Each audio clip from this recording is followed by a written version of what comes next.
绝世唐门76级，霍雨浩和菜头参加地下黑市比赛，却被人质疑作弊，霍雨浩一掌结束了其生命。随着圣灵宗的结束，精英大赛的第2轮比赛愈发激烈，84支队伍激烈竞争，经过第1天的角逐，已有21支队伍晋级。本轮晋级的队伍将进入循环赛阶段，对于许多队伍来说，这已是极高的荣誉。唐门的比赛安排在第2天下午，上午他们选择在酒店休息。贝贝的伤势似乎有所加重，给唐门的比赛前景蒙上了阴影。午饭后，唐门众人前往比赛场地，发现休息区冷清了许多，但观众热情不减。霍雨浩关注着几家被他留意的队伍，尤其是本体宗的身份仍然不明。原本锁定的战队意外被淘汰，让他不得不重新寻找目标。圣灵宗上午比赛后已晋级，下午未出现，而史莱克学院全员观战，显然是为了关注唐门的比赛。霍雨浩感受到了王圈的目光，但对方冷淡地转过头去。乌峰、戴华斌等人则对唐门表现出强烈的敌意和战斗欲望。霍雨浩心态平和，但也未忘记心底的仇恨。圣灵宗未到场，霍雨浩闭目养神，运转玄天宫魂力，融合极致之冰天地元力。下午第5场比赛，唐门对阵铁剑门，双方队员进入待战区。徐三石作为唐门首位选手上场，面对铁剑门的少女王承熙，徐三石一开始有些分心，但在江楠楠的冷哼提醒下，他迅速恢复了比赛状态。徐三石和王承熙互相介绍，裁判不耐烦地催促他们开始比赛。徐三石展示了他的6环魂帝实力，令观众惊讶。徐三石面对王承熙的攻击，他没有使用魂技，而是凭借自己强大的魂力和身体力量，直接用盾牌向对手施压。王承熙虽然准备不足，但他的反应迅速，利用灵巧的动作和战斗技巧，成功避开了徐三石的直接冲击，并以一记回头望月反击。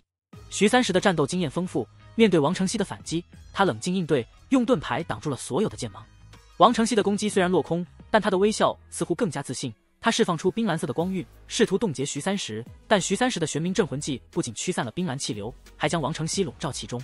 王承熙在压力之下释放出第5魂环的技能，但徐三石的玄冥之力和玄冥阵的强力震荡让他的攻击完全崩溃。王承熙不甘示弱，再次发起攻击，这次他的速度更快，动作更飘逸。徐三石则稳如泰山，王承熙在空中发动了强大的攻击，包括剑芒、蛇发和眼瞳白光3种攻击同时爆发，让徐三石陷入了危机。然而，徐三石的第4魂技玄冥之幻让他在关键时刻逃脱，并与王承熙交换了位置，使他的攻击全部落空。徐三石不再留情，他的玄冥龟甲盾上爆发出黑芒，解除了石化状态，并将盾牌化为漫天盾影，挡开了王承熙的蛇发攻击。徐三石的速度暴增，直奔王承熙而去。王承熙虽然展现出了美杜莎武魂的强大能力，但在徐三石的玄武盾面前，他的美杜莎之凝视完全被克制。徐三石的盾牌将王承熙困在了盾墙囚笼之中。最终，徐三石用盾牌顶住王承熙，让他无法动弹。他近距离注视着王承熙，告诉他，尽管他很聪明，但最终还是输给了他。徐三石也挺会怜香惜玉，劝说王承熙认输吧。不，王承熙倔强地看着徐三石。尽管王承熙试图挣脱，但徐三石的玄冥镇魂技再次发动，这一次是在盾墙状态下全面包夹，使得王承熙最终倒地不起。徐三石对自己的表现感到满意，甚至自言自语地表示，王承熙应该感谢他，让他看起来更好看。裁判对他的自恋言论感到无奈，而徐三石则得意地向己方待战区示意胜利，并挑衅对手。铁剑门的第2名队员上场后，对徐三石的挑衅感到愤怒，但很快就被徐三石击败。徐三石的战斗方式简单而有效，他巧妙地运用盾牌和魂技，使得对手难以抵挡。按照之前的约定，徐三石在赢得2场比赛后认输，将接下来的比赛让给了队友。铁剑门的实力似乎主要集中在王承熙身上，唐门在接下来的比赛中轻松获胜，最终在团战中碾压对手，顺利进入第3轮。王承熙在团战结束后醒来，脸上没有了笑容，显得非常愤怒。比赛结束后，唐门众人返回酒店，将胜利的消息告诉了贝贝。贝贝的伤势依旧没有好转，他的伤需要依靠自己的魂力来维持。娜娜则继续执行霍雨浩交给他的任务，而霍雨浩和王冬儿则抓紧时间修炼，吸收冰属性天地元力。夜幕降临时，娜娜带来了关于黑市稀有金属交易的消息。她告诉霍雨浩，黑市不愿意出售稀有金属给唐门，因为这些金属被用作地下比赛的赌注。这个地下比赛是由名都3家最大的黑市组织的，目的是为了促进日月帝国魂导器的发展，同时避免触犯摄政王徐天然的忌讳。比赛要求30岁以下的魂导师参加，资格赛要求制作出一件4级魂导器才能进入下一轮。霍雨浩对此表示出了兴趣，并询问了比赛的具体规则和奖励制度。霍雨浩听完娜娜关于地下黑市比赛的详细介绍后，开始考虑参加这个比赛的可能性。这个比赛不仅吸引了大量的参与者，而且提供了丰富的稀有金属作为奖励，这对于唐门来说是一个不小的诱惑。尽管王冬儿担心霍雨浩的安全，但霍宇浩认为这是一个不容错过的机会，并计划以伪装的身份参赛。他们决定先去征求贝贝的意见，然后立刻行动起来。霍宇浩、王多儿和菜头和娜娜4人在夜色中离开了酒店，每个人都经过了精心的伪装，以确保不会引起别人的注意。霍宇浩利用他的模拟魂技改变了他们的外观和气息，使得他们能够悄无声息地离开。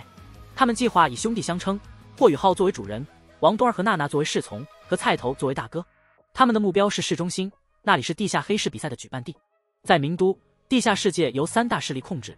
霍宇浩在权衡利弊后，选择了被另外2大势力隐隐钳制的吸水盟作为参赛对象。他的目的显而易见，希望通过吸水盟的势力和资源，为自己获取稀有金属提供便利。吸水盟的预赛地点设在市中心的一处高档酒店——青色酒店，这里距离明月酒店很近，方便霍宇浩行动不便的身体。青色酒店外表看起来规模不大，但其真正的实力都隐藏在地下。酒店正门站着4名身穿黑色紧身劲装的壮汉，他们的目光冰冷地审视着过往的人流。霍宇浩4人被一名黑衣壮汉拦住，对方告知酒店今日不对外营业。霍宇浩表明自己是来参加名都魂导师精英大赛的，黑衣壮汉的态度立刻变得恭敬。霍宇浩提出用10万金魂币压自己今天能够出现，这个大手笔的赌注让黑衣壮汉感到震惊，他立刻去请示上级。不久，一名身穿白色长衫的中年人出现，将霍宇浩4人引入酒店。酒店内部的装饰以白色和红色为主，简单却不失润泽感。中年人询问参赛者的身份，霍宇浩随口编造了2个名字，唐4和唐5，以此掩饰真实身份。中年人没有追问，他知道很多魂导师都有特殊的癖好，而且参加地下势力比赛的人很多都有顾忌。他要求霍宇浩和菜头展示魂导师身份，以便安排比赛。霍宇浩展示了自己的白虎笔，和菜头则释放出一门巨大的魂导炮。中年人立刻确认了他们的身份。中年人带领霍宇浩和菜头来到一个金色大厅，这里金碧辉煌，与青色酒店大堂的简单形成鲜明对比。大厅中央是一个圆形平台，上面摆放着数十张金属桌，魂导师们正忙碌着制作魂导器。外围的宝石蓝丝绒椅子上坐满了投注大户，他们聚精会神地观看着比赛。霍宇浩询问参赛人数，得知吸水盟这边共有264位魂导师参赛，加上他们2个就是266位。资格赛要求制作出一件3级魂导器，现在距离比赛结束只剩下半个时辰左右的时间。霍宇浩表示时间足够，他和菜头准备参赛。中年人告诉他们，这里原本是一间拍卖场，是名都最大的拍卖场，甚至皇族都曾有人来参加过顶级拍卖。霍宇浩和菜头被带到比赛场地靠近中央的地方，但被2名中年人拦住，告知只有参赛者可以进入，其他人需要出去等候并下注。霍宇浩让王多儿和娜娜出去，娜娜去下注。他询问赌注的赔率，得知如果赌中出现的准确人数可以翻10倍，但中年人告诉他没有赌他们2个能出现的赌法，这只是资格赛。霍宇浩表示之前并没有说过这个规定。拦路中年人冷声道，谁让你们迟到了？时间不等人，距离比赛结束越来越近了。霍宇浩笑了，笑得很温和，道，那好吧，小东、小娜，你们去吧，就按照他说的，我们下注。不过这位先生，希望你有胆量一直留在这里，我这个人很小气的，如果害我输了钱，那么我想要你用命来偿还哦。中年人愣了一下，看着霍宇浩脸上温和的笑容，不知道为什么背后突然觉得有些发愣，但也只是一瞬间，他就恢复了正常，不屑的道，这里是吸水盟，只要你有本事，我这一条贱命又算得了什么？霍宇浩点了点头，道，很好，带路吧。却被告知没有制作材料提供。面对这种情况，霍宇浩直接从比赛用的金属桌上切割下材料，开始现场制作魂导器。霍宇浩利用他的暗金孔爪，轻松地切割下金刚，开始制作一个简易版的巨能魂导炮。他的手法熟练而迅速，令在场的黄衣裁判震惊。在短短5分钟内，霍宇浩就完成了巨能魂导炮的制作，并且成功地演示了其功能。这件魂导器能够吸收魂力并压缩，形成强大的攻击力。黄衣裁判在尝试操作时，因为操作不当而感到惊慌，霍宇浩则轻松地解决了问题，并告知裁判这件魂导器可以发射3次。霍宇浩的制作能力和速度给裁判留下了深刻的印象，他轻松通过了资格赛。裁判询问霍宇浩的魂导师级别，但霍宇浩并未透露，只是暗示将来会知道，并提醒裁判关注和菜头的作品。和菜头同样展现出了高超的魂导器制作技巧，他用金刚制作了一个储物魂导器。虽然材料的选择让裁判感到惊讶，但和菜头的实力同样得到了认可。霍宇浩和菜头的表现无疑证明了他们至少具备4级魂导师的水平，甚至可能更高。他们快速完成了2件3级魂导器的制作，令在场的黄衣老者和中年人万王都感到震惊。黄衣老者确认了他们的资格，并给予了他们资格赛通过的凭证——极纯金徽章。但是中年人万王的嘲讽和挑衅最终导致了他的悲剧。霍宇浩在被万王质疑作弊后，用一掌结束了万王的生命，立刻引起了现场的混乱。吸水盟的打手们迅速包围了霍雨浩和菜头，但和菜头迅速变身为金属堡垒，震慑了所有人。吸水盟金色大厅的主管陈安出现，迅速控制了局面，并处理了万王的尸体。他意识到霍雨浩不是普通人，对待他们的态度变得恭敬。陈安邀请霍雨浩和菜头进行私下交谈，霍雨浩同意了，并要求带上王多儿和娜娜。陈安带着霍雨浩和菜头进入一个华丽的房间，准备进行进一步的交流。在这个过程中，霍雨浩始终保持着警惕，他的精神探测能力覆盖全场，确保没有直接威胁到他们生命的存在。